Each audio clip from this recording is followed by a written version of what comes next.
جو منتخب ہوں گی، پہلی خاتون ہوں گی جو وزیر اعلیٰ کے منصب پہ بیٹھیں گی پنجاب میں. اور یہ بہت صدیوں بعد ہو رہا ہے پنجاب میں کہ کوئی خاتون حکمران ہوگی. رنجیت سنگھ کے زمانے میں کہا جاتا ہے کہ ایک خاتون جو تھیں وہ پنجاب کی حکمران تھیں، اور اس کے بعد جو ہے اب مریم نواز بن رہی ہیں. اب مریم نواز جو ہیں وہ، ان کا ظاہر ایک بیک گراؤنڈ ہے، وہ نواز شریف کی صاحبزادی ہیں. نواز شریف اس ملک کے 3 دفعہ وزیر اعظم رہ چکے ہیں، وہ وزیر اعلیٰ پنجاب رہ چکے ہیں، ان کے چھوٹے بھائی وزیر اعلیٰ پنجاب رہ چکے ہیں، اور پنجاب پہ ان کے خاندان کا ایک بہت بڑا ہولڈ رہا ہے. اور وہ اپنے ساتھ منسلک کرتے ہیں ایک ڈیولپمنٹ، یہ ترقی، تعمیر و ترقی کا ایک جو عمل ہے، وہ کہتے ہیں کہ ہم نے شروع کیا تھا اور ہماری وجہ سے پاکستان میں جتنی بھی تعمیر و ترقی ہوئی ہے وہ ہوئی ہے. اب مریم نواز جو ہیں، جو ان کی اب تک سیاست رہی ہے وہ زیادہ تر مزاحمتی سیاست رہی ہے. پہلی بات تو یہ ہے کہ وہ جب نواز شریف کا دور تھا، پچھلا دور 2013 میں، وہ ان کو ایک عہدہ دیا گیا تھا، نوجوانوں کی کونسل تھی، اس کا سربراہ بنایا گیا تھا، اور اس پہ ان پہ اعتراض ہوا تھا، جس کے بعد ان کو ہٹا دیا گیا تھا. اس کے بعد پھر پاناما کیس ہو گیا اور نواز شریف کی حکومت چلی گئی. پھر انہیں مریم نواز کو بھی پاناما کی انکوائری بکنی پڑی. اس کے بعد وہ عملی سیاست میں آئیں اور انہوں نے ایک مزاحمتی سیاست شروع کی، اور وہ جیل میں بھی گئیں، اور ان کی ایک جدوجہد، انہوں نے پارٹی کو دوبارہ کھڑا کرنے میں ایک رول ادا کیا ہے، اور وہ کراؤڈ پلر ہیں، مسلم لیگ کا ایک نیا فیس وہ بن چکی ہیں، اور انہوں نے بہت ایک اہم کردار ادا کیا ہے مسلم لیگ کو دوبارہ سے ایک مرکزی سطح کی اچھی بڑی پارٹی بنانے میں. لیکن اب جب وہ وزیر اعلیٰ بنی ہیں تو وہ ایک دو راہ پہ کھڑی ہیں.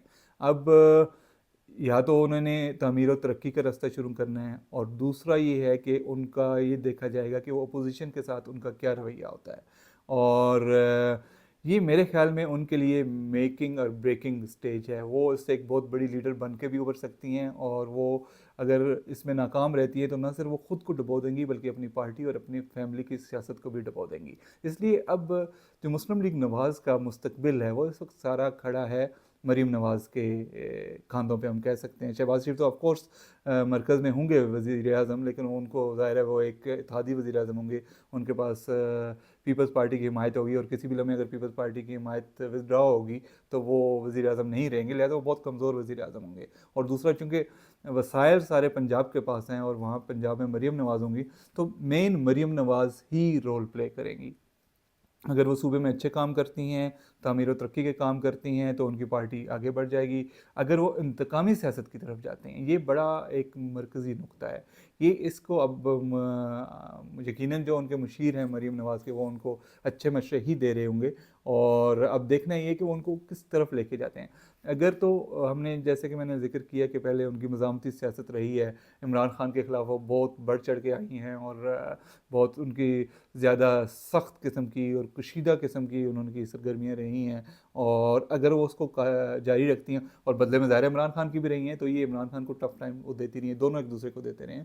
تو اگر مریم نواز اس پہ جاری رکھتی ہیں وہ، تو جو کہ جب آپ ایک عہدے پہ پہنچ جاتے ہیں تو پھر اگر اچھے لیڈر آپ تبھی ہوتے ہیں جب آپ اپنی مخالفتیں اور دشمنیاں اور انتقامی رویہ بھلا کے آگے بڑھتے ہیں، اور اپنے مخالفین کو بھی ساتھ لے کر چلتے ہیں، اور تعمیر و ترقی کے راستے پر جاتے ہیں، اور نئی نئی چیزیں لے کے آتے ہیں. اگر تو آپ وہ کرتے ہیں تو پھر تو آپ کامیاب ہوتے ہیں. لیکن اگر آپ انتقام کو زیادہ دیتے ہیں، ترجیح دیتے ہیں، جیسا کہ عمران خان نے خود بھی دی، اور وہ ان کی ناکامیوں میں سے ایک ہے کہ وہ بجائے کہ وہ ملک کی تعمیر و ترقی پہ فوکس کرتے ہیں، یہ مفاہمتی رویہ اپناتے ہیں. انہوں نے اپنے مخالفین کو دبانے کی اور دیوار سے لگانے کی کوشش کی، جو کہ ان کی بہت سی غلطیوں میں سے ایک غلطی تھی. اور اگر مریم بھی اسی راستے پہ چلتی ہیں تو پھر یقیناً مریم کے لیے بھی ناکامی کا راستہ ہوگا. یہ دو راہ ہے جس پر مریم نے یہ فیصلہ کرنا ہے کہ وہ کیا کرتی ہیں. پھر اگر وہ ڈیولپمنٹ اور تعمیر و ترقی کے راستے پہ بھی چلتی ہیں تو اس کے لیے بھی انہیں ایک نئی کوئی انوویشن کے ساتھ آنا پڑے گا، کوئی نئے ایسے منصوبے لے کے آنے پڑیں گے جس سے واقعہ ہی اس قوم کی تعمیر و ترقی میں اضافہ ہو. جیسا کہ وہ لیپ ٹاپ تقسیم کرنا ایک ان کی پرانی، ان کی پارٹی کی ایک بہت سیدھا سی روایت رہی ہے کہ چلو نوجوانوں کو 50-60 ہزار کا لیپ ٹاپ دے دو، خوش کر دو، ایک بندے کا ووٹ لے لو. لیکن یہ اس نے کچھ زیادہ کام نہیں کیا. لوگ جو نوجوان ہیں وہ لیپ ٹاپ شہباز شریف سے لیتے رہے ہیں اور ووٹ وہ عمران خان کو ڈالتے رہے ہیں. تو مریم نواز کو کچھ نیا کرنا پڑے گا، اور وہ نیا کیا ہے؟ وہ انہیں تعلیم پہ زور دینا پڑے گا، انہیں صحت پہ زور دینا پڑے گا، انہیں گراس روٹ لیول پہ عام لوگوں کے مسائل حل کرنا پڑیں گے. تو اب جو بات ہے کرنے کی وہ یہی ہے کہ ان کے لیے ایک بہت بڑا یہ چیلنج ہے.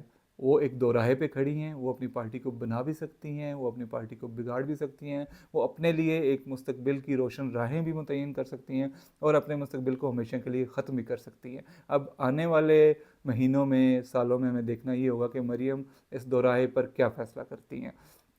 کیا وہ انتقام کی طرف جاتی ہیں یا تعمیر و ترقی کے نئے آئیڈیاز کی طرف جاتی ہیں، اور اس میں وہ کتنی کامیاب رہتی ہیں۔ تو صورتحال انتہائی دلچسپ ہونے والی ہے۔ جیسا کہ پہلے کہا کہ استحکام جو مطلوبہ استحکام تھا اس ملک میں، وہ تو انتخابات کے بعد نہیں آیا، اور اس کی بڑی وجہ یہ ہے کہ جو انتخابات کے نتائج تھے اس کو ماننے سے بہت سے لوگوں نے انکار کیا ہے، اور اس وجہ سے ملک جو ہے استحکام کے بجائے عدم استحکام کی طرف گیا ہے۔ اور افسوسناک صورتحال یہ ہے کہ کوئی بھی جو شخص ہے وہ ماننے کو تیار نہیں ہے کہ وہ کہاں پہ غلطی کر رہا ہے، اور جن قوتوں کو سبق سیکھنا چاہیے تھا ان انتخابی نتائج سے، وہ سبق سیکھنے کو ابھی تک تیار نہیں ہے، جس کی وجہ سے عدم استحکام میں مزید اضافہ ہو رہا ہے۔ دوسری بات یہ ہے کہ مریم نواز کو موقع مل رہا ہے، وہ ایک بہت اچھا موقع ہے ان کے لیے، وہ اس ملک کو آگے بھی لے کے جا سکتی ہیں، پیچھے بھی لے کے جا سکتی ہیں، اور اس کے ساتھ ساتھ جڑا ہے ان کا اپنا اور ان کی پارٹی اور ان کے خاندان کا مستقبل۔ تو ہمارے ساتھ جڑے رہیے، دیکھتے ہیں کہ آئندہ آنے والے ہفتوں، مہینوں اور سالوں میں کیا ہوتا ہے۔ ہم آپ کو خبریں دیتے رہیں گے، آپ ہمیں دیکھتے رہیں۔ بہت شکریہ۔